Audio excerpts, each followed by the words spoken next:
Hello বন্ধুরা, হাতিখেদা মন্দিরের আর একটা ভিডিও নিয়ে চলে আসলাম। পুজো হয়ে গেলার পর খাবার পরব। মুড়ি ছচা সব আমরা বাড়ি থেকে কিনে এনেছি। পিঠা অরূপ দাদারা কিনেছিল। সব নিয়ে আমরা মন্দিরে চলে আসলাম। মন্দির বলতে তা মন্দিরের বাইরে জলের একটা পেটি এনেছিলাম, কারণ আমরা অনেকজন ছিলাম তো। এখানে ভেড়ার পুজো দেওয়া হয়, কিন্তু ভেড়ার মাংস মেয়েরা খায় না গো, ওগুলো শুধু ছেলেরাই খায়। এরমেই নিয়ম এখানে।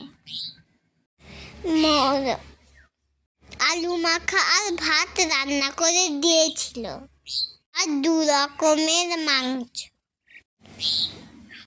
যারা ভেড়া মুরগি খায়, সরি আমি ভুল বলেছিলাম,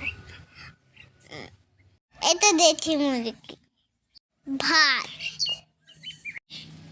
আলু সেদ্ধ আর ভেড়া মাংস রান্না করেছিল, আর আলু সেদ্ধ।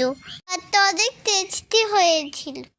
যারা ভেড়া খায় না ওদের জন্য দেশি মুরগি। সবাই মিলেমিশে আনন্দ করে খেলাম।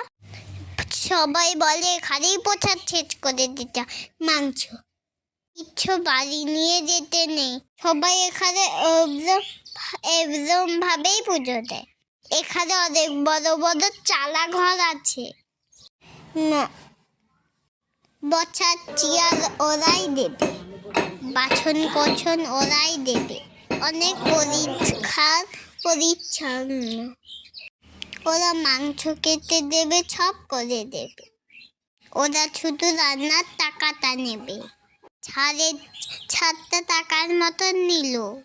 আমি ভুল বলেছিলাম, 7.5, 450 রুপিস। মাংস পরিষ্কারের জন্য আলাদা টাকা নেই। লাইন খাবার রান্নার পর সবাই লাইন দিয়ে খায়।